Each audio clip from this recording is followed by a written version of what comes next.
This is Dr. Marvin Dunn, and I am the storyteller. Our topic today, Blacks in the Age of Exploration, with my brother, Dr. Raymond Dunn, and technical assistance from my nephew, Raymond Dunn, Jr. Thank you, bro.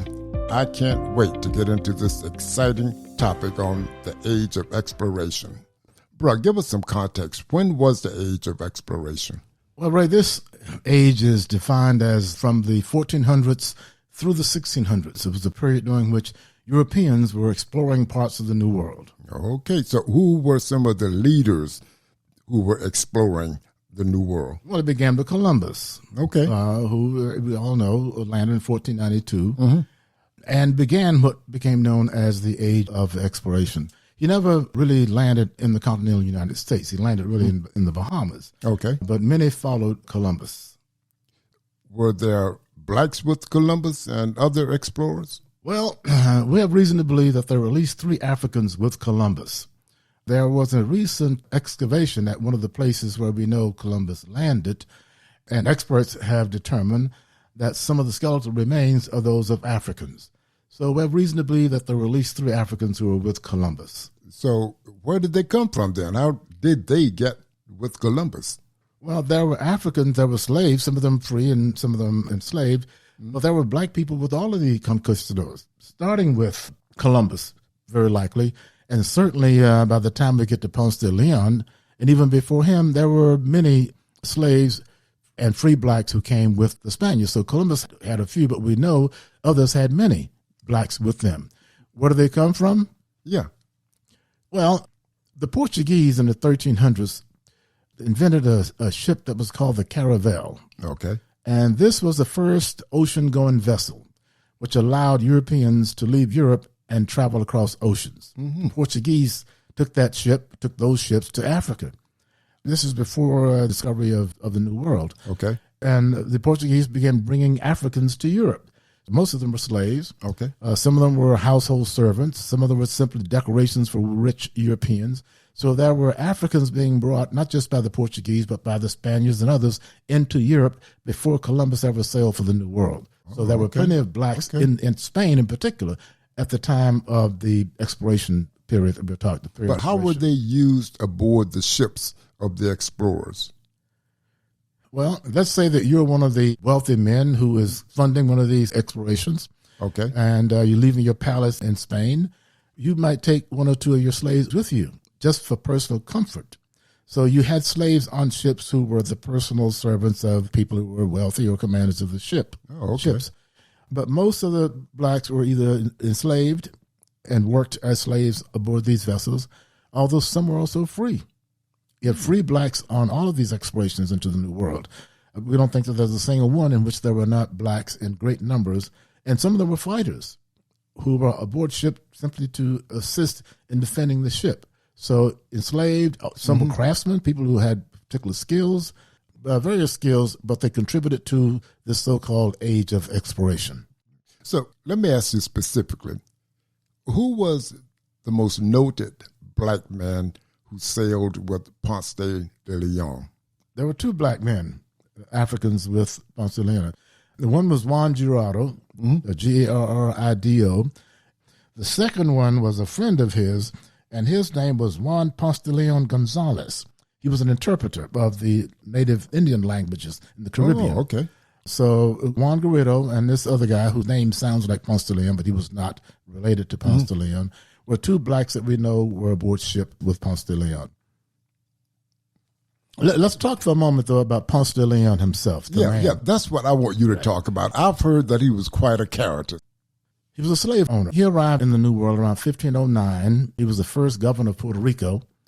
And then Columbus's son was appointed governor of Puerto Rico. So Ponce de Leon didn't have anything to do. He was wealthy, but he didn't have anything to do. He had plantations in Puerto Rico, had slaves, which he worked to death, literally to death, left them where they fell. If his slaves escaped into the hills, he sent dogs after them. All of this is documented in the record about Ponce de Leon. So he was a conquistador, powerful man, ruthless with his slaves, but very, very wealthy. So now that Columbus's son had taken over as the governor of Puerto Rico, Ponce de Leon decides to explore the New World and then ends up being given permission to take an expedition to discover what was beyond what the Spanish knew at that time. Okay, so, bro, we're talking about Ponce de Leon, a rich man with practically nothing to do.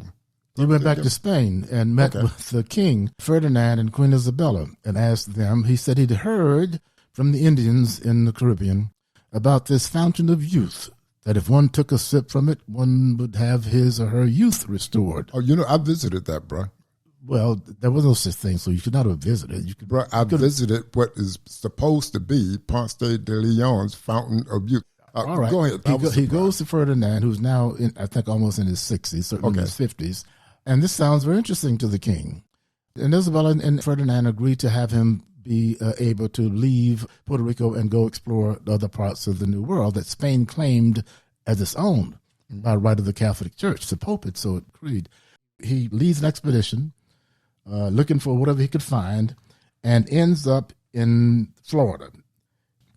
1513, March 5th, he lands at around Easter time in this place that is abundant in flowers. And he names it Florida because of that. He didn't realize what he'd found. He came here twice to Florida. He didn't realize what he found. But there were, of course, Native Americans in great numbers living in Florida, and that was a threat to any of the conquistadors, including to Ponce de Leon. Oh, okay. What happened with Panfilio Narvaez? Narvaez. His exploration. Yeah, Narvaez was one of the conquistadors. He lands in Florida, 1528. Where in Florida? Near what's now St. Petersburg. Oh, okay. West coast of Florida. He makes a foolish mistake. He comes here with 300 men, including black slaves, and in his rush to find gold and his riches in the New World, he divides his supplies. He sends his ships on ahead of him to land at some bay to the north on the peninsula, and he and his men stay on shore. What happened was the ship never found where they were supposed to go. They got separated, and the ship went back to Cuba and left Narvaez. And left them here. Left them stranded in Florida. And all but 3 men died on this ill-fated expedition. Was he one of the ones who died? Narvaez died along with the others. But one of the 3 who survived was a black man who became known as Esteban, or Estevanico, the Moor. Okay. He was one of 3 men of the Narvaez expedition who survived.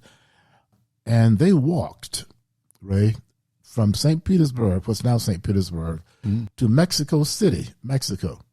It took them years to do it, but they followed the coastline and ended up in Mexico City some years later. The 2 white men went back to Spain, but Esteban was convinced by some priests and others to go out into the hinterlands to find out if he could locate the 7 cities of gold that the Spaniards had heard so much about, searched so diligently for, never finding, of course. So trying to determine if these 7 cities of gold existed, they dispatched Esteban alone. And he then leaves Mexico City and walks north through what we now know as Arizona, Colorado. He was the first person, Esteban, who was not a Native American, to see the Grand Canyon. The Indians allowed him, they showed it to him. Once they met him, they allowed him to wander through the area until they discovered that he was a spy for the Spaniards, and they killed him. But that was Esteban the Black. That was the story of Narvaez. You have so many interesting stories about what happened in Florida and who did it and the trips that they made. Tell us another one. Who was Pedro Menendez, and what did he do? Pedro Menendez, I think he was an admiral. He was a high-ranking military official in the Spanish government. I believe he was an admiral. And he was ruthless. His reputation was, you didn't mess with Pedro. So Spain sends him to Florida because by the mid-1500s, there were incursions in Spanish Florida. Right above what's now St. Augustine, some French had landed and had established what they called Fort Caroline. It was located above what is now Jacksonville, north of Jacksonville. So Fort Caroline had to go. And so Menendez was sent to destroy the French. They were Huguenots, these French settlers. And he killed them. The Matanzas River ran red with blood, is in the record. Menendez slaughtered these people. He said not because they were French, but because they were Huguenots. And anyway, so that ended the French incursion into Florida, which at that time, Ray, Spain claimed all of what's now North America as Florida. Oh, so no other nation had any right in Florida as far as Spain was concerned. Mm-hmm. And at that time, Spain was the most powerful nation on the planet. So the French were expelled from Fort Caroline, and Pedro Menendez establishes the city of St. Augustine in 1565, the oldest city in the country by Pedro Menendez. And that city was established as a fortress to prevent further English intrusion into Florida. So where were blacks living in Florida prior to the establishment of St. Augustine? I'm glad. That's a great question, because there were black people living free in Florida when St. Augustine was established. Mm-hmm. These people were Maroons. These were blacks who came in with the conquistadors. Mm-hmm. Some of them escaped enslavement by the Spanish, lived free in Florida. Some of them married into Indian tribes.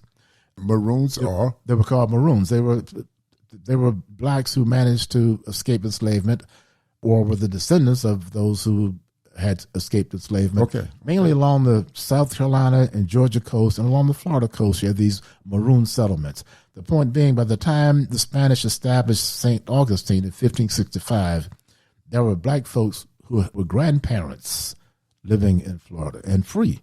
Oh, interesting. They were not slaves. They were free people living in Florida before the Spanish established St. Augustine. Interesting. Now, a lot of things happened around that time, especially in St. Augustine. For example, the Castillo De San Marcos. Who built that, and what was that all about? The Castillo De San Marcos is that huge fort in St. Augustine, mm-hmm. built by the Spanish, of course, as a fortress to defend their interests in Florida. At first, the Spanish used Indians. There were Native Americans in North America and in Florida when the mm-hmm. Spanish arrived. They did use Native Americans to try to put that fort up, and it was a dismal failure.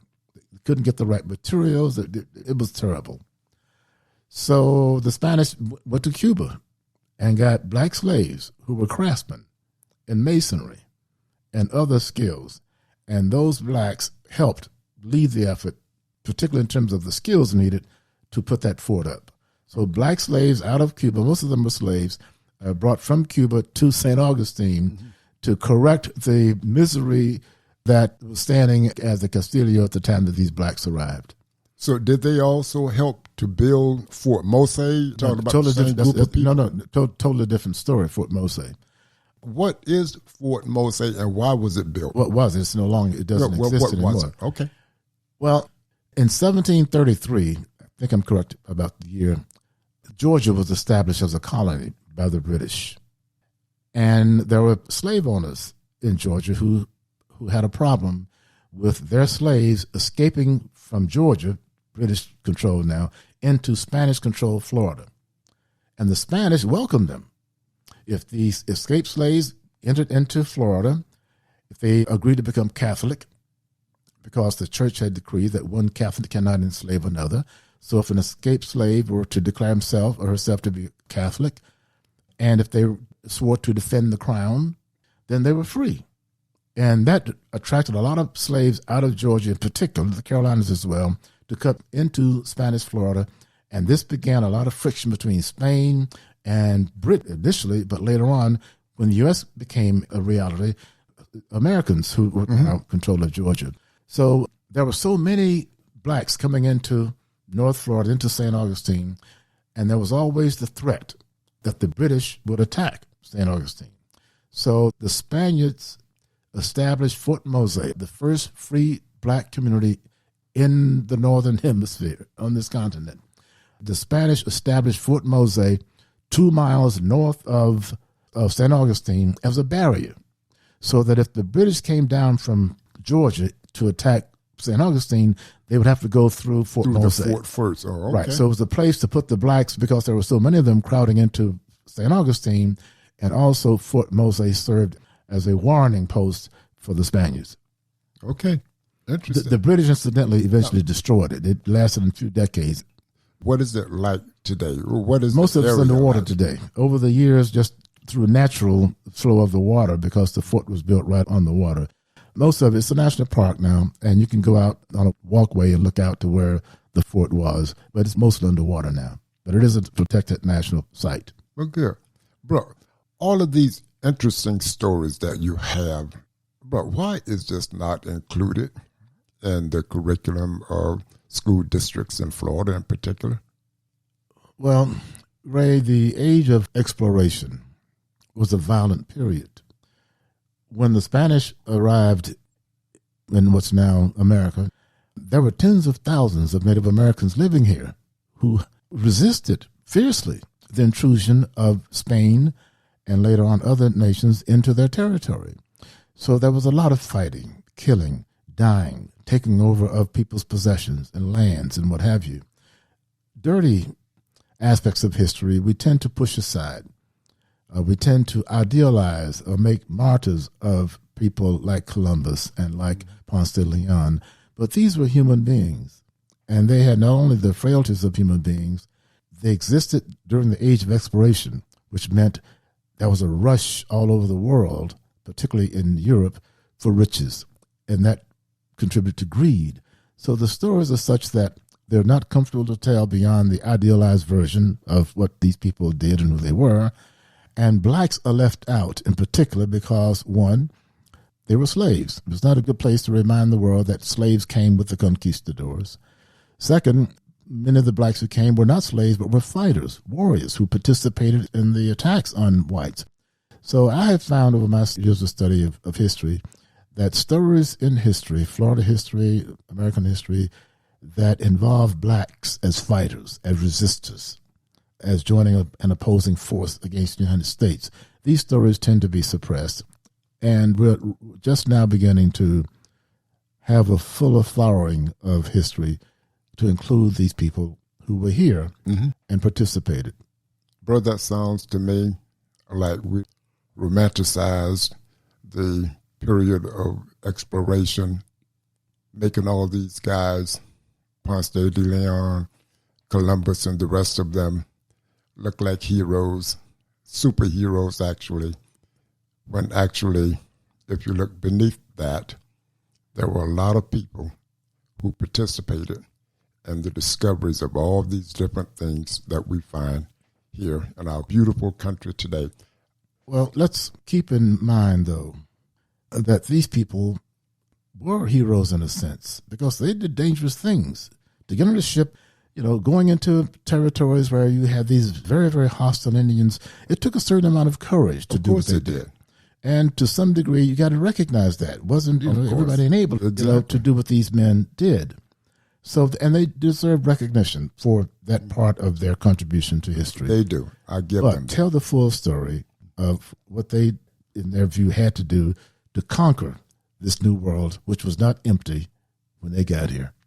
Bruh, with that, that's a wrap. That's a wrap. Thank you very much.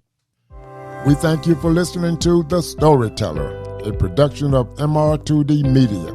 This and other stories are available at dunnhistory.com, tbeunfiltered.com, or in print, Black Miami in the 20th Century by Dr. Marvin Dunn.